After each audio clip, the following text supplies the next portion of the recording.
Sal Marino here, host of the One Pour Problems podcast, and today I'm super excited for this episode. We're going to be talking about leadership transitions and building a company culture, and I'm joined today by Kris Kesting, the owner and CEO of DisplayCraft. Super excited to have you on the show today. Yeah, thanks, Sal. Appreciate it. Really excited to be here. I have to be honest, this is my first podcast appearance ever, so I never thought somebody would ask me to be on one of these. I'm a little nervous, you know. Yep. So, of course, before I came in, I had to do a little research. I got on YouTube, was checking out some of your episodes and everything, and you've had some really impressive guests, putting out some good content, so I really admire what you're doing here. Cool. And honestly, I'm just really happy that you had me on in the early days before you get really big and famous, because pretty soon I think you're just not going to have time for regular guys like me. So, very happy to be here. Well, I'm glad to have you here, and I know the perfect thing to be able to help, calm the nerves a little bit. Yeah. And that is going right into the drinks that we brought today. Let's do it. So we'll open these up. Yeah. I got one called Broccoli by Other Half. Yeah. What do you have over there? I got the Green City IPA. Green City IPA. Yeah. So tell me why are these significant? Yeah.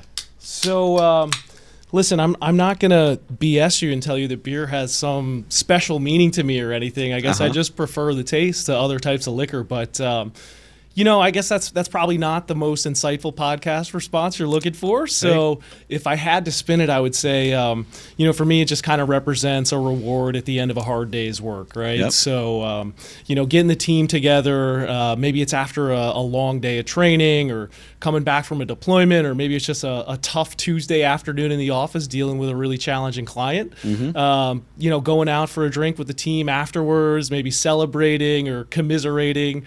I feel like it's just one of those ways to get to know people, sort of build that team culture, and just have a little fun. Yeah. So I love that.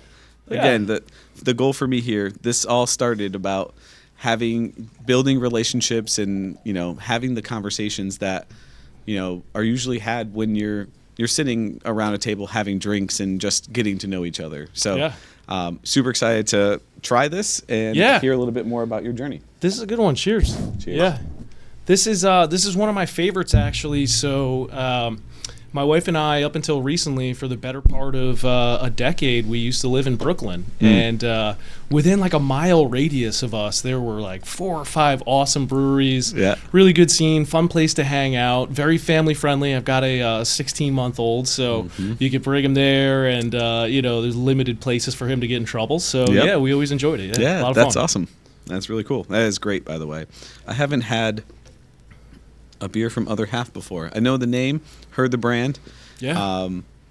From my beer, expertise, which is very, very limited. Okay. As we all know, I'm a bourbon guy. Yeah. Going to Treehouse and trying all those beers and that kind of stuff was like what started that scene for me. So This is awesome, though. This is a great IPA.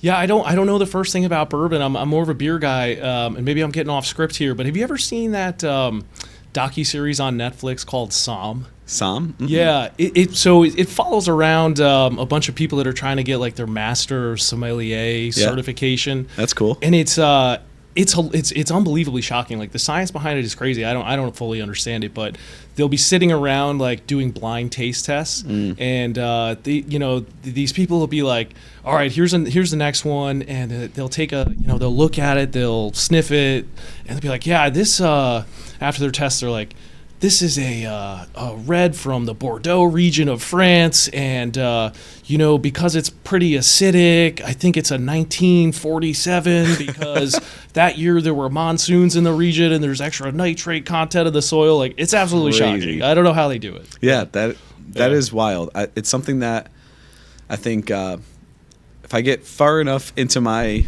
my career, when I get to the point that I can say, I want to take some time to do something that I want to do. Yeah. I feel like that's something that I would be really interested in doing. Yeah. Just because I like the science behind it and like trying to understand and learn it. I make jokes now about bourbon where people pretend that they might have a super refined palate, and they're like, they taste it and they're like, I taste twigs and berries and I'm like, what do you, I don't get that, right? Yeah. I either like it or I don't. And right? that's kind of the idea here. Yeah. So What you see is what you get, right? exactly. Yeah. So you mentioned that the beer is significant because, whether it's having a hard day or just after you did a deployment and you come back to the office and you have the team and you guys are hanging out, that's really talking about building a company culture. And you have a really unique path to where you are right now. And as I've gotten to know you,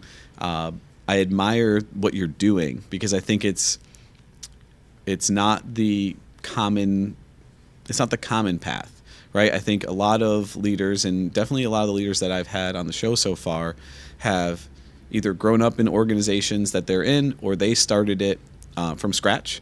But your story is a little bit different. So would love to hear a little bit more about that and kind of tell the audience about your background. Yeah, happy to. I guess it is a little unique. So I grew up in a small town in upstate New York called Hyde Park. It's right on the Hudson River.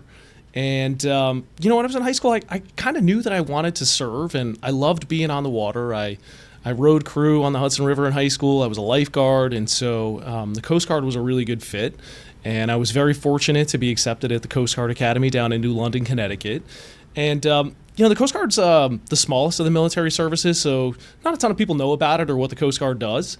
And, I went there, and, it's just like the other service academies you might be more familiar with, like West Point or Annapolis. You go to school for 4 years, you earn your bachelor's degree, and along the way, you get lots of leadership and military training.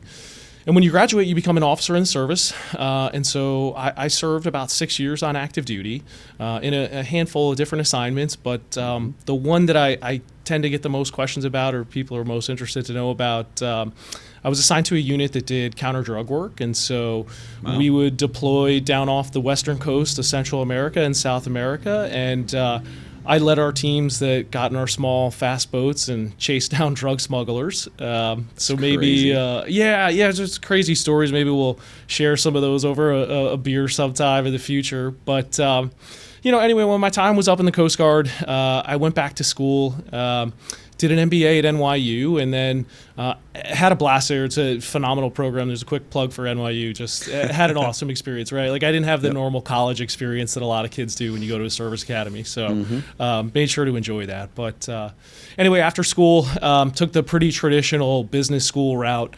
career-wise. I got a job at a big financial services firm in New York, and so I started at JP Morgan Asset Management, and I worked for a team that managed some funds that would invest in commercial transportation assets. So things like container ships, tankers, passenger jets like A320s and 777s.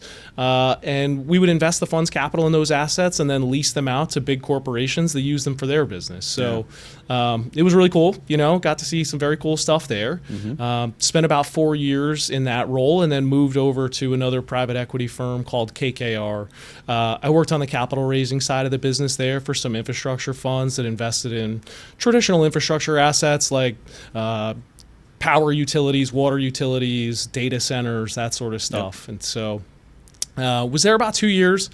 And I think it was probably right around the time that my son was about to be born. I started doing a lot of self-reflection and kind of asking myself, what do you really want in life? And I don't know, some people might call that a mid-30s crisis, but, I had a lot of conversations with my wife and friends and mentors, and what I realized that I was really missing was that hands-on leadership responsibility, personnel management responsibility that I had when I was in the Coast Guard. And so I decided the best way for me to get back into that was going to be to look for a small business to buy and operate. And so earlier this year, was lucky to come across DisplayCraft, where I am today. We closed on the sale at the end of the summer, and so I'm about 4 months in now. Definitely drinking from a fire hose. I've got a lot to learn, but it's been an absolute blast. I'm really enjoying it. We've got a great team. It's so fulfilling. I'm excited to get out of bed in the morning and get in the office and work with the team, fix problems. And, there's just something about, seeing the fruit of the team's labor in the form of these trade show exhibits that we design and build, go out the door and, seeing a happy client on the other end of it. It's just so tangible and exciting that I'm really enjoying it. That's awesome. So first and foremost, thank you for your service. Thank you. For me, I think what's really cool about your journey and where you are now is private equity in that world does not get the best, rap for company culture, right? Because in most people's eyes, private equity looks at profit and making sure that, you're running that business in an optimal way. And so what's really interesting is your background of serving people from the Coast Guard to going into private equity to now going back into a role where small business is all about culture. Yeah. And so you also stepping into that organization as it's established and having to now reshape that culture from the ground up, what has that been like? Yeah. Well, listen, it's been super interesting. And so I'll say this. When I think about culture, it's this living, breathing thing, right? And it evolves over time. Mm-hmm. I think it takes a long time to establish. Culture gets thrown around as maybe sort of a buzzword, right? But what is it really? It's, it's the values of the organization. It's the written and unwritten rules. It's the way the employees interact with each other. Mm-hmm. It's sort of just the general vibe, right? Mm-hmm. And so for me at DisplayCraft, the company's been around since 1957, so 67 years. And I've got 18 employees, a lot of which are people that have been there 20, in some cases almost 30 years. It's amazing. And so the culture takes a long time to establish. And, when I stepped in, I felt like it had a really strong culture. So I didn't want to come in and make major changes, right? But I did feel like there were probably ways to optimize it a little bit. And so one of the first things that I did, my first week on the job, I sat down and I scheduled 1 hour one-on-one meetings with all the employees, right? And it was, a way to get to know them. What do they like to do outside of work? What's their family situation? And then learn a little bit about their role also, right? So what are their responsibilities within the company? How do they see themselves fitting? What are their career aspirations? All of that kind of stuff, right? And the goal there is to, one, sort of get a ground level understanding of what's actually going on, because regardless of how much time you spend in diligence, like trying to learn one of these businesses, until you actually get there and step in the seat, there's just no way to actually feel that culture, right? So that was really step one for me, like getting some input from the employees, just getting a really good understanding of, what their thoughts were on the culture, right? And then trying to identify little things that we could change along the way to make it better. Because again, I don't think culture is one of those things that you can just sort of flip a light switch or snap your fingers and change overnight. Right? It's going to take time and effort to build it into what you want it to be. So I think it's just got to be a slow and deliberate process. Yeah, no, I love the idea of starting, within the first week that you go on site, you sit with all the employees and just learn about them. Yeah. Because at the end of the day, that's one of the most impactful pieces of building a culture, is truly knowing the people that work there. And people working in an organization for 20, 30 years, that is unheard of in today's, work environment where, people are definitely hopping around more than they're staying for that period of time. And I also got some of that experience coming to Charles IT. We most of our employee base was 20 or 30 years old in general. And then when we acquired our Stanford location, there was employees that had been working there longer than some of the employees in Middletown were alive. Yeah. Right. Wow. And so talk about trying to really mesh those cultures together. But I think what you did is one of the key things, and that's just really understanding them, understanding their motivations and why they do what they do, and how you can learn from them, because you are new to that world, right? Especially with your background and going into that, it's just very different. But getting their perspective of what they think is working and not working, I feel like you can make a lot of changes based off of that. Do you feel like you were able to get, some tangible things to, tweak and improve based off of their feedback? Yeah, absolutely. And, listen, it's there's not a one-size-fits-all solution, right? So everyone in the organization is motivated by different things, right? I don't know. Have you ever heard of the platinum rule? No. So most people have heard of the golden rule, right? Treat other people how you'd like to be treated, right? I don't know where I learned this or picked this up along the way, but somebody taught me about the platinum rule, which is, if you really want to do the best job possible motivating your employees, you should treat them how they want to be treated, right? And so everybody wants to be treated a little bit differently because everybody's motivated by different things, right? Yep. So I think the best way to approach that is really getting to know people on the individual level, because the cultural thing is just not a one-size-fits-all solution. Mm-hmm. Yeah, no, for sure. And I think it's interesting to go walk into a new organization, try to put this is my vision, this is where I want to go, without understanding where they've been and where they think there are potential changes. I think that's a really unique spot that you were able to get yourself into. But how is incorporating your own personal values into an already established culture going? How does that actually work? Yeah. So maybe I'll nerd out a little bit here. Something wrong with that. One of the yeah, he's the IT guy, right? Not me personally. Okay, let's clear the air here. Yeah, I'm just kidding. We gotta have fun on this thing, right? Exactly. So. Anyway, where was I? I forgot where I was going. Oh, okay. So before I took over the business, right, one of the things that I did was I found this book. It's called The Entrepreneurial Operating System, EOS, right? Oh, yeah. And it's this 6-component framework that entrepreneurs and business owners can use to simplify their business operations, right? And component number 1 of that is establishing a vision and core values, right? And then reinforcing that vision and those core values over time. Yep. So, when I was getting to know the employees initially, again, one of the first things I did was I went around and I asked everyone, give me a few words or catchphrases that you think represent what the culture here at DisplayCraft is, right? And so I've got this big long list of, words and phrases. And, I remember on a Saturday morning, I'm sitting down with my wife and we're categorizing them. We're trying to pick out, the 4 or 5 best words that represent what the culture is, right? Yeah.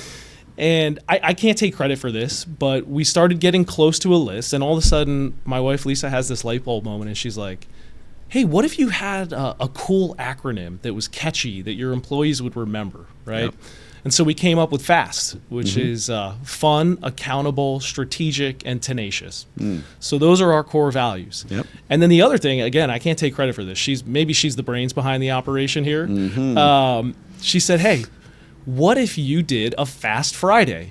Once a month, get your team together, bring lunch in, and it's an opportunity for you to kind of explain your vision for the company, reinforce the core values, and then recognize somebody who's done an awesome job throughout the month and really exemplifies what those core values are.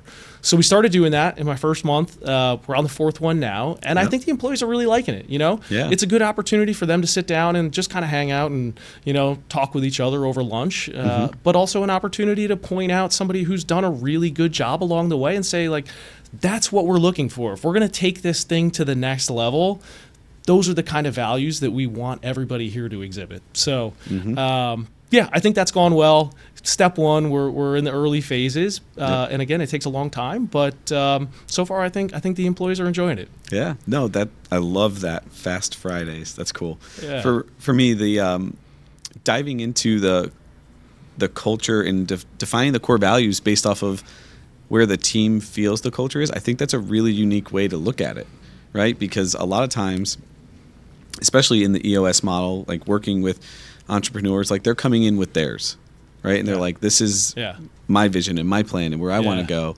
And you took a different approach. And I think that, again, speaks volumes to you stepping into a new organization where it's not your background. And I'm not sure if you've ever set up a trade show booth before, but going in and actually saying like, hey guys, I want to know what you think about this and what your values are and why you think we're different, and then going in to implement that. I think that's really unique. And so going into that, you obviously, there's always going to be some type of bumps along the way.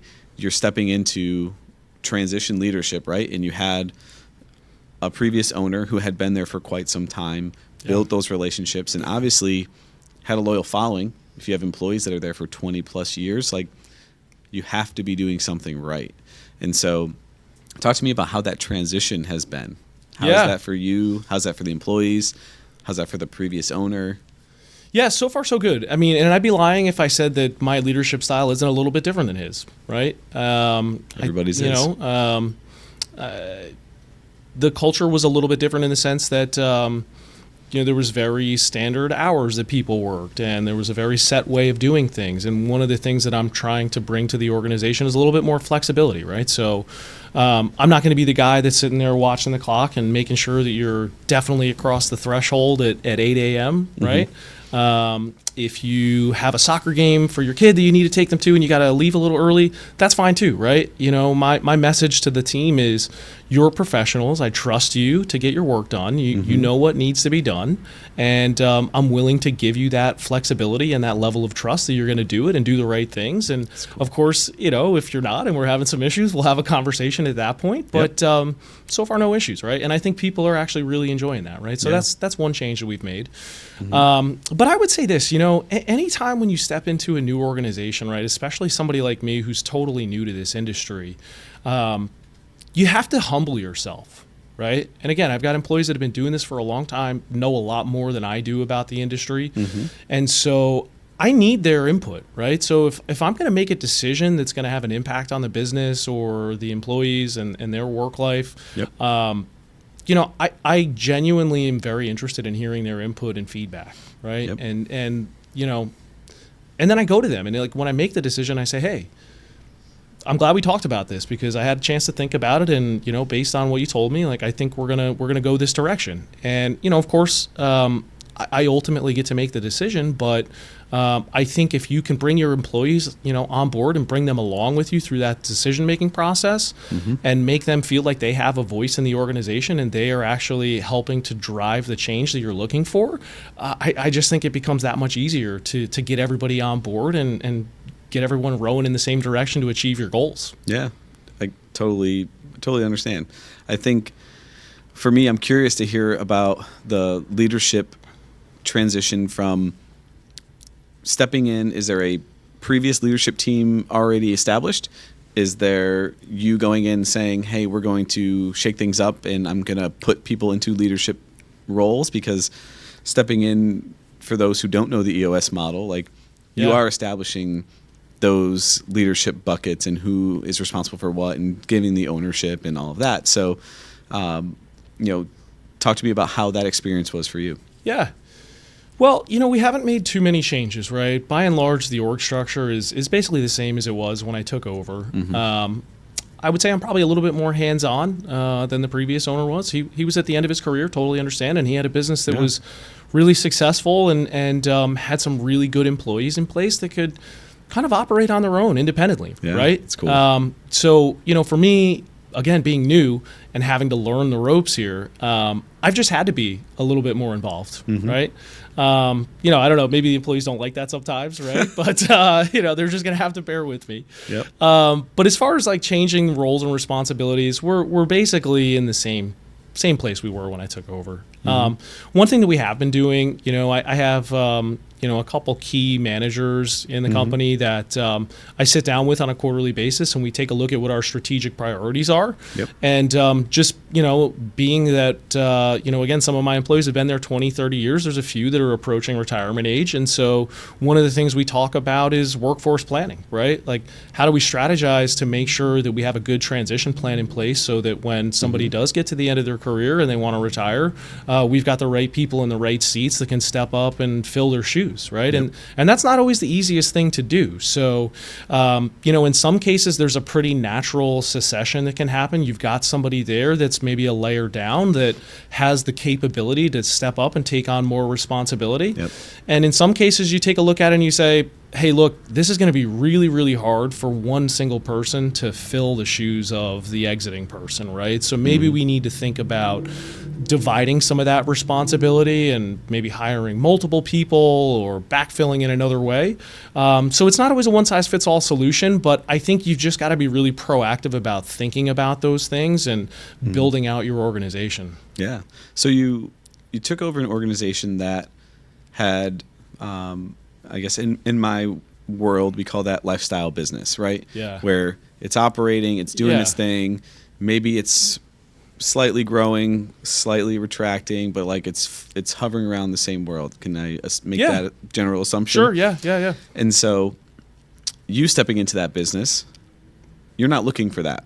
Yeah. You're obviously looking for, how do I continue to optimize and grow? Yep. That said, you have a team that has been there for 20 plus years. Not everybody, but a good amount of people that have been there for quite some time. And I'll make a sweeping generalization that if you've been somewhere for 20 plus years, like, change is hard. Yeah, and for sure. you might not want to do that. You might not want to be open to that. And you obviously have the directives that you're trying to push to the organization, and you're going to be pushing that change. Yep. So how is navigating that? Because I feel like that has got to be one of the harder parts in any organization, to be able to switch the culture from this is what we do, status quo every day, to a culture of growth and fail fast and make changes and break things. Like, that culture is very different. It's a really good question. So I would say this. If I think back to the leaders that I worked the hardest for and got the most out of me, they were always the leaders that were super professional, really competent, worked really hard, but maybe more importantly, it was incredibly obvious that everything that they did was really for the greater good, right? And so if I think about myself today, one of the things that I try to do is communicate that I really believe in shared success, right? And I try to, one, communicate with the employees, the decisions that I'm making and maybe some of the changes that we're pushing, but not just what those decisions are, but why we're making those decisions, right? And, I've communicated, hey, we want to grow, right? Like, I believe in setting, lofty goals, right? And so what I've tried to communicate to them is, hey, we're going to make some changes, but it's really for the benefit of the organization so we can grow. Yep. And if the company does better, then you'll all do better. Now, again, everybody's motivated by different things, right? Some people are motivated financially. Some people are motivated by responsibility, whatever it might be. And so that kind of goes back to, making sure the message is consistent, that whatever you're looking for to get out of your own career growth, there's going to be opportunities for you if we work together to grow this business and take it where we want it to go. Yeah, no, absolutely. So if you're going to try to instill those values and that culture and like where we're trying to go, how is bringing net new employees into that culture, right? Because now you're talking about the team that's been there, and then you're the new leader of that team. But then now you're also going to bring in some new people into an already established culture that now has a shakeup of leadership, and now there's new people coming in that might be seen as like the old guard versus the new guard, right? Like how are you navigating that? So I just recently made my first hire, and I think it's gone really well. Now, of course, I meet with this person regularly. She's an account executive, so in a sales role. But one of the things that I thought was really important in the decision-making process when we were deciding, which candidate we were ultimately going to hire was, who do I think would work really well with a team that's already in place, right? And we made a conscious decision to hire somebody that was a little bit younger, had a little bit less experience, but we thought had the right core values and attitude to come in and really attack this learning process and grow. And part of that was, when I'm evaluating the candidates, who do I think is going to be very coachable? And so I've got 3 other salespeople or account executives at the company, and I wanted to make sure that the new hire was somebody they would feel comfortable mentoring and coaching, right? And so as part of that hiring process, I gave all them the opportunity to interview this person. That's cool. And so after they all had a chance to meet her, we sat down, and there was a couple candidates in the process. We sat down and we sort of deliberated, and I asked for their feedback. And I was really split. It was a really hard decision to make. We had 2 candidates that I thought would have been great. They both brought different things to the table. But based on the conversations with the other employees, we arrived on the person that we hired, and so far it's been awesome. It's going really good, right? The trade show industry and exhibits is kind of niche, right? And there's a lot of technicalities to it, so you have to have the right mentality and attitude to come in and learn. Yep. And there's a lot to learn. I'm still learning myself, right? And so we are really happy with the person we hired because she has just been so enthusiastic about learning everything that she can learn. And it's funny, like I look, she's always carrying around a notebook, taking lots of notes, and I'm like, man, we're gonna have to up the paper budget around here because not the paper. Not the paper. Like, yeah, no, I know that's a whole other story we can get into another time, but that is great. Yeah. Yep. Yeah. So I think that's really cool to have somebody come in and have your existing team kind of take ownership over that person.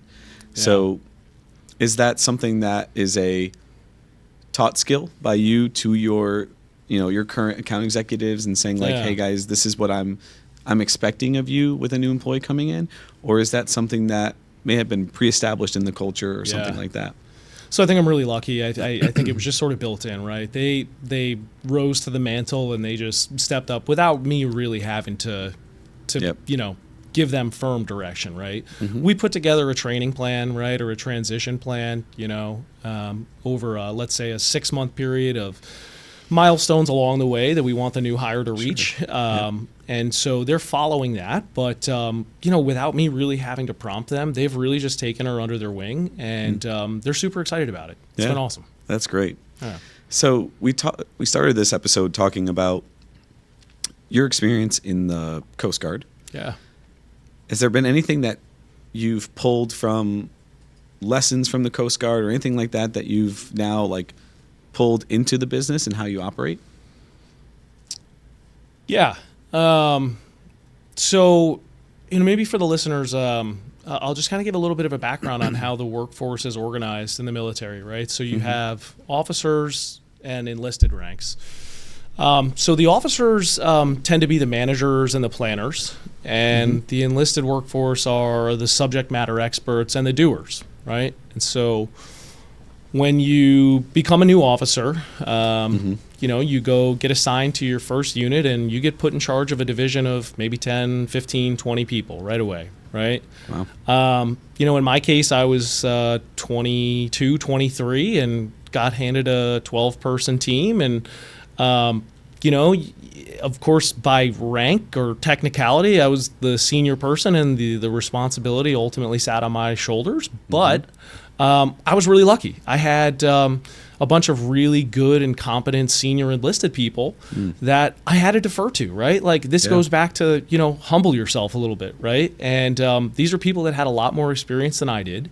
Yep. And, I would go to them and say, hey, like, what's the best way to do this? Or how should we be thinking about this? And I think that was a really valuable experience because there's so many parallels with this new journey I'm on here where I've got that same sort of workforce that's just got a lot more experience than I do. Yeah. So that was, I'm so glad that I had that experience because I think it just gives you sort of a different perspective, right? Like I don't think it's valuable to anyone to go in there and just because you have the title to start bossing people around, right? I've always said if you've got to use your rank to motivate people, you've already lost the battle, right? The best way to get the most out of people is to have them do what you're asking them to do because they want to do it for you, because they don't want to disappoint you, because they believe in the mission, the vision, whatever it is, right? So that, I think, was just an incredibly valuable experience for me, and there's been a lot of parallels here with the new job. Yeah. No, I love that, because I think a lot of people focus on leadership, and they get leadership and management mixed every single time, right? Yep. Like, you're a manager because you have rank or authority or the responsibility, right? But that doesn't make you a leader, right? Yeah. That requires people to have to listen to things that you're saying, but it doesn't mean that they're going to buy into what you're talking about or believe in the mission or even be motivated to do the things that they're supposed to do. So I think something that you said that has stuck with me is being able to be humble and understand that I don't know all the answers. I'm not going to be the subject matter expert on everything. Yeah. And instead, I want to use our collective knowledge and experiences to be able to help guide the decisions of the organization. And I think that is very powerful for anybody that is stepping into a leadership position. And For sure. You think that's something that you were taught from the Coast Guard? Yeah, I think so. But I think also another thing that I learned there is that's been really applicable in a small business, right? You kind of have to project some confidence also, right? Mm-hmm. And part of that is, it's very much different than a corporate entity where you've got, thousands of people working there. And maybe you're the manager of a team or a division and you make a bad decision and, it doesn't go well for the company and that guy's fired and out, and they bring somebody new in, and the machine just keeps moving forward, right? Mm-hmm. Well, I've got to be able to give my employees confidence in me, because this is not that case, right? This is a small organization of 18 people, and I could make some decisions that would have major impacts on the business and the livelihood of the employees, right? So I've got to, convince them and build their trust that I'm making decisions that I believe are going to be in the best interest of the business and them. Mm-hmm. And that when things get tough, I'm just going to figure it the F out. Right. Yeah. I don't know any other way to put it. Right. Because again, small team, one bad decision can have major ramifications. So, being confident and like having them be able to trust you that you're going to drive the organization in the right direction and for the greater good, but also humble enough to know that you value their input and the work they're doing. Yeah. So how does that tie into your background with JP Morgan and in the private equity space, right? Yeah. Again, I mentioned this before, and I'm for some reason making broad stereotypes this entire episode now, but the stereotype in the private equity world is very cutthroat and business oriented in that style. Yeah. Which, taking that mentality and then going and saying, like, I want to step into a small business where it's less cutthroat. It's very touchy-feely and making sure that people are happy and feeling heard, and really, really small things can make really big impacts. For sure. How has your background in private equity and that space helped you on your decision-making process running a small business? Yeah, it's a great question. First and foremost, I would say, look, in both cases, both firms that I worked for, there's some really good people there, right? Yeah. Like genuinely smart people that are trying to do the right thing and just so happen to have an interest in that type of work, right? Mm-hmm. So I don't want to, give anybody the impression that it's a bunch of type A personalities with sharp elbows running around and everybody's trying to step over each other. Yeah. And you do encounter some of that, right? There's a lot of people that are motivated in their own success and their, ability to rise up the corporate ladder, right? Mm-hmm. Of course, you're going to encounter that anywhere. Yeah. But by and large, I'll just say, lots of good people. Learned a ton, had a good experience. So, we'll get that out of the way first. But, what I would say is in those big corporate firms like that, mm-hmm. One of the things that I took with me that I think has been helpful, and we're in the early stages of this, DisplayCraft, and for the listeners here, we're a full-service trade show exhibit business, right? So our customers are other businesses that go to trade shows. So we work with them through the process of designing their exhibit, fabricating it, sourcing the components that we need for it. Sometimes we'll do custom builds in the shop, and then everything through shipping it out to the trade show, overseeing the setup, tear down, and then ship it back to our warehouse where we store it for them, and a lot of them use it for multiple years, right? So we've got some really long-standing clients that have been around with us for, in some cases, again, over 20, 30 years, right? Yep. So the business has been really client-centric, client-first mentality, and we've been really successful with that.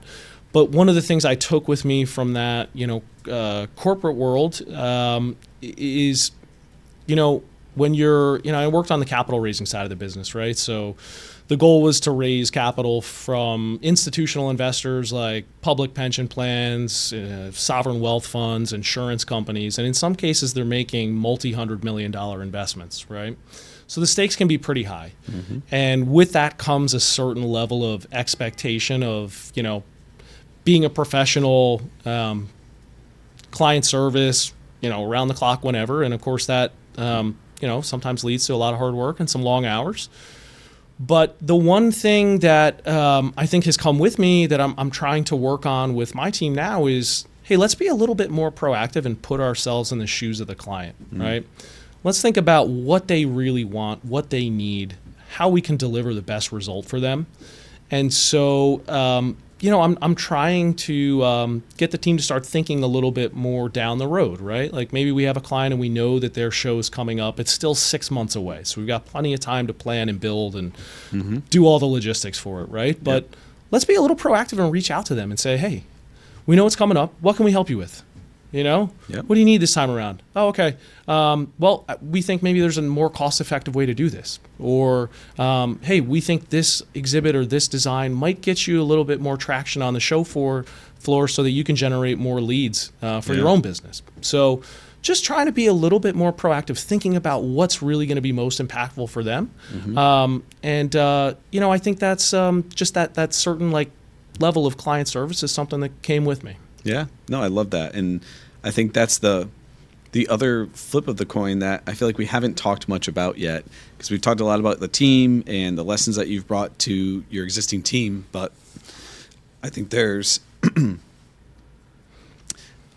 something to be said about your change in leadership from the client side, right? They have a pre-existing relationship that's been there for a long time, and all of a sudden they're selling the business. Normally in those scenarios, as you know from the private equity space, people get spooked and they start to shop around, and there's some uncertainty there. What was your stance in that, and what did you do to help kind of solidify, the client stack that you had when you came in? Yeah. Well, don't make any fast moves, right? And so, the bulk of the team's still the same, right? And, what I've tried to coach my team to pass on to the clients is, hey, we're still going to keep doing the same things that we've always been doing, right? You can expect the same level of service from us. Nothing there is going to change, right? So I think you just want to project consistency. Yeah. And so far we haven't had any problems, right? We haven't lost any clients. Everybody's been happy. Of course, Hard to beat that. knock on wood, right? But I think it just comes down to, again, just having that certain level of professionalism and client-focused mentality where it's we're going to do everything we can to make sure the client has a positive outcome. And so far we have. Haven't had any major issues. So it's going well. And I think we'll just continue to do that and just continue to earn their trust, right? And prove to them that we can deliver exactly what we were delivering previously. Yeah. No, that makes a lot of sense. I think that's certainly the right way to look at it, to make sure that you're kind of solidifying there might be a change in leadership, but we're still on the same path, the same direction, the same level of care, all of that stuff. It's solidifying where the business has been and where it's still going forward. Yeah. So I like that. I think that's a great perspective. So I guess my last question for you is, if you were to offer some advice to someone that is looking to do exactly what you're doing right now. Step in to a new business step into a existing business as a new leader and try to push your message that you want for change and growth in the organization. What would the advice that you would give to somebody that's going to go try to attempt the same journey that you're on right now? Yeah. So I think it really starts before you even take the initial step of searching for a business, right? There are so many people out there that are willing to help you. And I definitely benefited from this. I would reach out to people that had taken a similar path. You get connected to other people and you just ask them questions about their experience.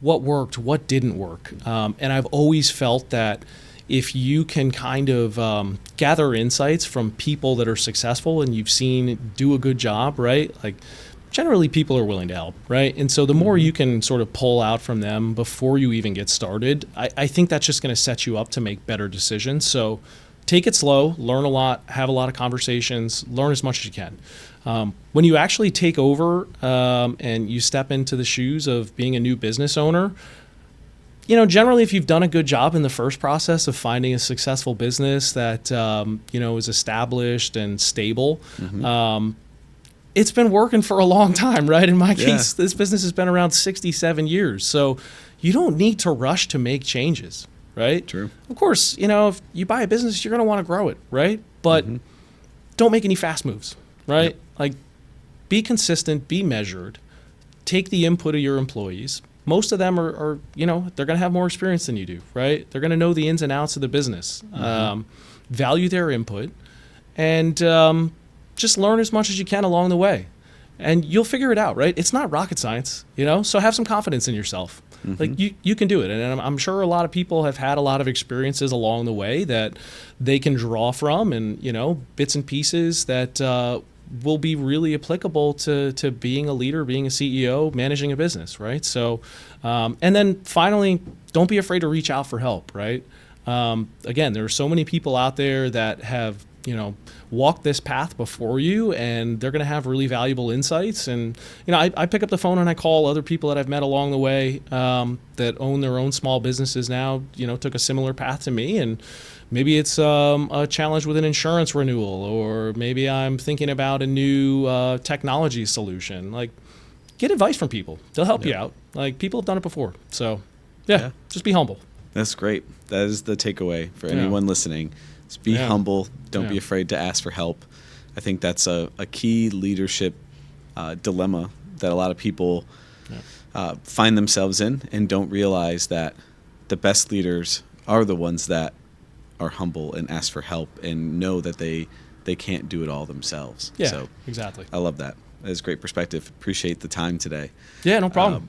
For me, I think the exciting part of our show at the very end is I get to hit you with the surprise typing test. So hold on. I think the cat's out of the bag on this one, Sal. It may be. You did some research ahead of time.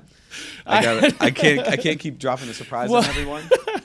Well, listen, I was cracking up because I watched the last episode you did, and I'm drawing a blank on the guy's name. He was a smart guy, Westminster Tool. Colby. Well, I watched it, and I'm cracking up because at the end of the episode, you dropped the surprise on him, and he's just there like stone cold face, like, okay, typing test, right? And I'm like, dude, there's no way you're surprised, right? You guys just at the beginning of this episode were talking about your good friends, and you've done a few of these before. That's fair. But like, here I am, like, I'm so nervous about this typing test. I'm not sleeping. I'm waking up in cold sweats. I'm not telling anybody in the office because I don't want my employees seeing it and being embarrassed. I got a low typing score, So, but I did see, actually, I saw on your leaderboard, our mutual friend Bryn had like a little logo next to his name that he forgot his reading glasses. So that sounds like a cop out to me. So I think the next time we see him at one of his events, we should make him come back in and redo the test. Yeah, I agree. I definitely think he needs a shot at redemption. To solidify his spot on the leaderboard. So we're getting ready for the typing test here with Kris. I do want to give a special shout out to Colby Coombs, who did successfully dethrone the champion from the leaderboard. He beat me by 1 word per minute. Good for Colby. And so Colby is now at the top. Then I have a 70, and then right below me is Emily with a 69. So there's some competition at the top. Wow. The question is, where are you going to land in that? Yeah, listen, again, just don't want to be at the bottom here. I'm not going to beat the IT whiz Sal, who also happens to be the host of the podcast. So IT whiz is crazy. The goal is to not embarrass myself and not embarrass my team. So, all right. Yeah. Well, let's give it a shot. All right. Let's Hopefully do you don't embarrass the team. it. Okay. So start, and then here we go. All right. That's it.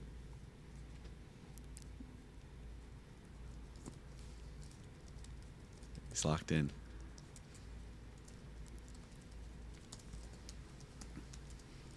Oh. Once this gets shared on social media, all of DisplayCraft will see. And the question is, will they be proud? No, they're not going to be. Or will they be sad?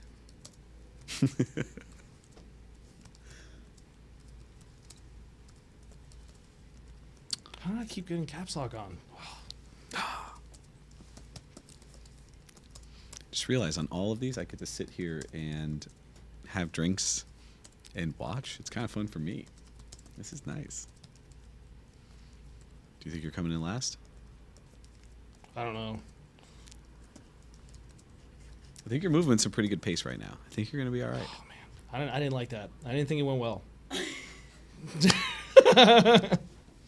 Where do I see the results? So if we click, Okay. that's it right here. I had a little caps lock issue along the way there. Fat fingered it, you know? Don't worry about us with our free version. That Yeah. Oh, man, that's a rough score, huh? Jeez. So that's all we had for today on this episode of the One Poor Problems podcast. I want to say thank you again to Kris for joining us today. It was an awesome episode getting to learn about you and your background. And I wish the best of success for you and the DisplayCraft team. If anyone does need anything when it comes to trade show booths and setups and storage and all of that, reach out to Kris. He will make sure that you are taken care of. Yeah. No, appreciate it, Sal. Had a blast. Fun to be here, and really appreciate the plug on the trade show exhibits. Yeah, we're happy to help, and so yeah, hopefully we'll do it again soon, and maybe we can share a beer sometime after a tough day of work. I love it. Awesome. Cheers. Cheers.